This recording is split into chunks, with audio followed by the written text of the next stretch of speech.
most of it back. So I guess from my perspective of the commercial industrial TIF, it's a project oriented. It's probably not saying, you know, I'm going to give you $5,000 to do some economic development. That's more or less, in my opinion, the city council decision. But if you have a project that you come to us, they hey, this would like to locate here, what can we do? That's a different story. And we'll see what, you know, what you can want to do. See what we can do. So if we sit down with the TIF committee, we could sit down with the TIF committee and see what we want to do if somebody comes to us. I guess that's our main deal. We didn't know where to go from where we was at. I don't think you're going to get any kind of open checkbook kind of thing. That's all right. We didn't expect you might from the city council. Well, I guess from my point of view, for the short time I've been on, I'm trying to figure out what my function is, and I really am. Because it seems to me we have no control over anything. We have no control over what dollars we can use for anybody. So when we bring somebody in, or if we bring somebody in, then we've got to send them somewhere else to another hoop to jump through. And it's just not, again, that's not the way I like to see development done. It's come to us, let's get the decision made. You know, the way we're set up now, it's got to go to us, and then we give it to the TIF fund, or we give it to the council. We have no function and no authority to do anything. So what is our function? That's, I think, that's what our group, or that's what I'm trying to figure out. You know, unless we get some people that are crossover TIF people on the development that have some authority to help us, lead us through the path. I mean, we didn't know how it works. So we say, oh, well, we don't know, we'll send them to TIF, and then people get lost in the shuffle and another hoop to jump, and, you know, that's just from my perspective from the short time I've been on.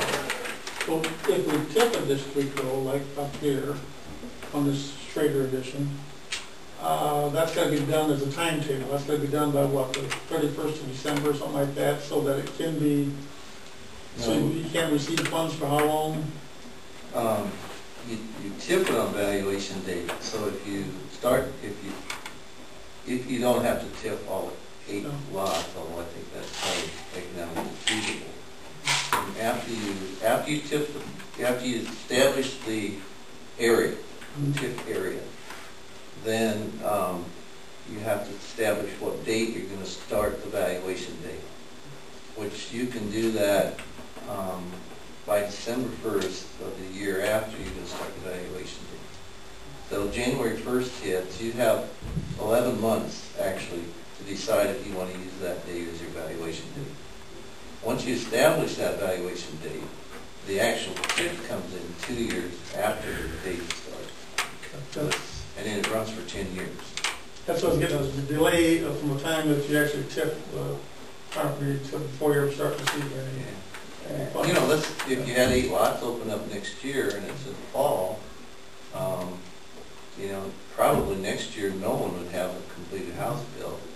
So and if they build them in 2012, then you would use January 1st of 2013 as your TIF start date. So you get to kind of look back and see. But then the city wouldn't receive any TIF money until 2014. Right.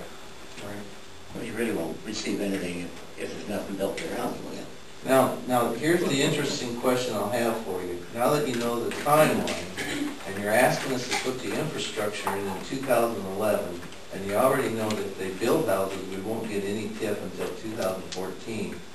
You think the bonding company is just going to let you not do anything until 2014? I mean, who pays the bond and interest, or just the interest for that interim period of time? You know, that's always kind of the question. And so you say, okay, we're going to put $100,000 into this project, knowing that, you know, 3 or 4 years later, you might get a first check, which will probably be fairly small. Once you have a couple of houses. So it's a gamble. I mean, you're kind of dead money. If we build it, will they come, so to speak? The optimist way to look at it is if we had 6, 7 people saying, yeah, we want to build a house up there. That way we know our end is covered, but otherwise we're, like John says, we're out there, hanging out there for quite a while before we even get any of our money back. So. Billy was on the last edition up there too. And now it's about full. When you But there wasn't as much invested in that. Right. Well, we didn't bond it. I didn't buy the lot. Yeah. Well, we didn't bond the entire project either. We just bonded pretty much the streets. With the sewer and water and gas and electrical and pretty much the city. But we can't just sit here and say, well, we're not gonna have any lots available. How will you do that? It just don't work either. So you have to have a place, the city has to have, some say so, well, or put some money in it in order to make this thing work, you know. And we haven't gone wrong in the past, but we're gonna go wrong in the future. For people building houses, if you got a place for them to build.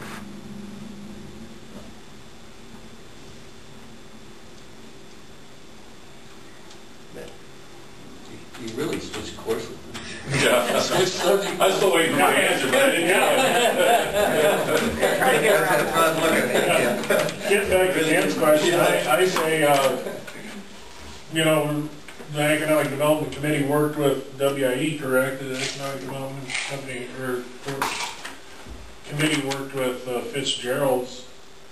yeah. And we worked with What did you do there? Because what you guys do is eluded from us, you know, we're not allowed to know what that is. So, you know, that's my question, what do you guys do?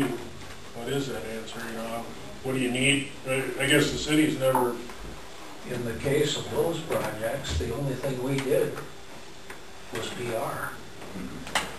And you know, maybe that's our assignment, be the PR for you guys, you know, I don't know, you know.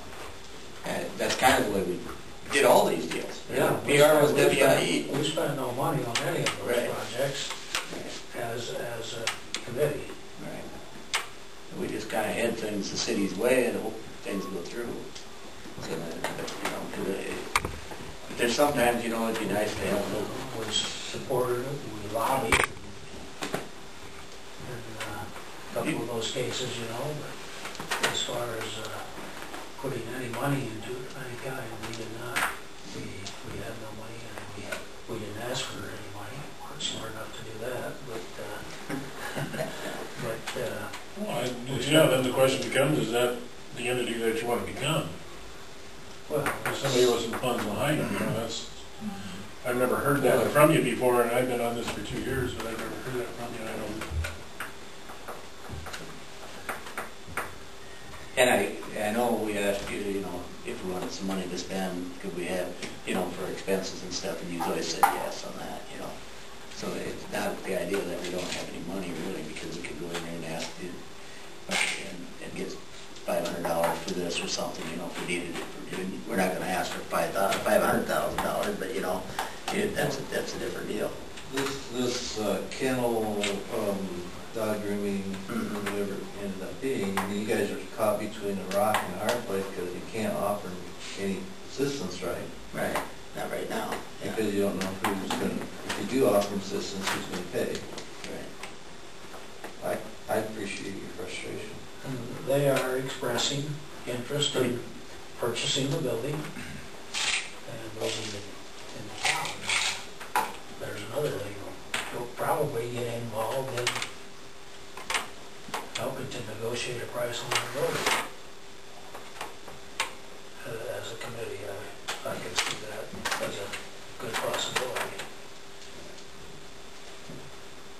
And I think that's kind of the way we set up this development committee, though. It was, so we didn't expose everybody that come to town to ask for something. We didn't have to go right away to the city council. So if they come, we don't have to go to you right away. I think that's the way we kind of had it set up, because when WIE come in that time, that was kept pretty hush for quite a while, and then things got to go pretty fast. Then we went to the city council, and that was figured out. Well, we are a development committee, an economic development committee. We're not an economic development corporation, and there's a huge difference between them. But even with the dog kennel or the groomer, I think my concern is we don't even know what we can offer. I mean, we don't, you know, to me it looks like we're a bunch of people that don't really know what we're doing, and here we don't have applications to give her or give them or whatever. You know, it's, well, what do you want? And we don't know what we got, and you know, look real professional. professional trying to get that completed then.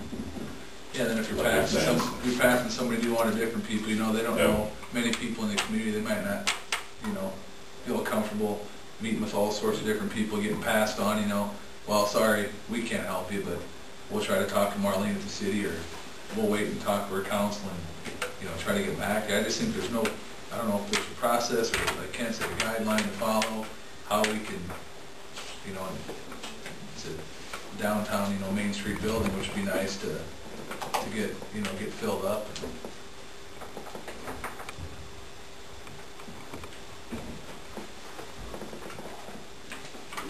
I know Marlene talked to me this morning, and I called on the way down, but didn't think I was gonna be here in time. But on now, planning and zoning, do they have to get into this? Because,